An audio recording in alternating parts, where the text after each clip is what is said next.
Item ಯಾವುದೇ ಇರಲಿ try ಮಾಡಿ ಆಚಿ ಚಿಕನ್ ಮಸಾಲಾ. ಇಷ್ಟು ದಿನಗಳ ಕಾಲ ಕಮರ್ಷಿಯಲ್ ಸಿಲಿಂಡರ್ಗಾಗಿ ಪರದಾಟ ಇಡೀ ರಾಜ್ಯದಾದ್ಯಂತ ನೋಡ್ತಾ ಇದ್ವಿ. ಈಗ ಮುಂದುವರೆದು ಇಡೀ ರಾಜ್ಯದ ಬಹುತೇಕ ಜಿಲ್ಲೆಗಳಲ್ಲಿ ಪೆಟ್ರೋಲ್ ಡೀಸೆಲ್ಗಾಗಿ ಪರದಾಟ ಮುಂದುವರಿತಾ ಇದೆ.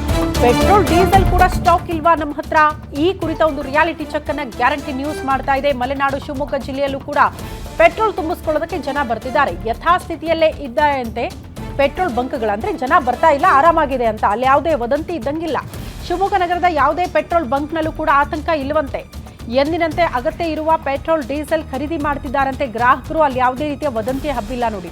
ಶಿವಮೊಗ್ಗ ನಗರದ ನಂದಿ ಪೆಟ್ರೋಲ್ ಬಂಕ್ನಲ್ಲಿ ಸಹಜ ಸ್ಥಿತಿ ನೋಡೋದಕ್ಕೆ ಸಿಗ್ತಾ ಇದೆ. ಮಲೆನಾಡು ಶಿವಮೊಗ್ಗ ಜಿಲ್ಲೆಯಲ್ಲಿ ಯಾವುದೇ ರೀತಿಯ ಪೆಟ್ರೋಲ್ ಸಮಸ್ಯೆ ಇಲ್ಲ, ಜನ ಕೂಡ ಆತಂಕ ಪಟ್ಟಿಲ್ಲ, ಯಾವುದೇ ರೀತಿಯ ಟೆನ್ಷನ್ ಅಂತೂ ಇಲ್ಲ. ಯಥಾಸ್ಥಿತಿಯಲ್ಲೇ ಪೆಟ್ರೋಲ್ ಬಂಕ್ಗಳು ನೋಡೋದಕ್ಕೆ ಸಿಗ್ತಾ ಇದೆ. ದಿನನಿತ್ಯ ಯಾವ ರೀತಿ ವಾಹನಗಳು ಬಂದು ಪೆಟ್ರೋಲ್ ಡೀಸೆಲ್ ತಗೊಳ್ತಾ ಇದ್ರೋ ನೀಡಿದ್ದಷ್ಟು ಅಷ್ಟೇ ತುಂಬಿಸ್ಕೊಂಡು ಹೋಗ್ತಾ ಇದ್ದಾರೆ. ದೃಶ್ಯ ನೋಡ್ತಾ ಇದ್ದೀರಿ.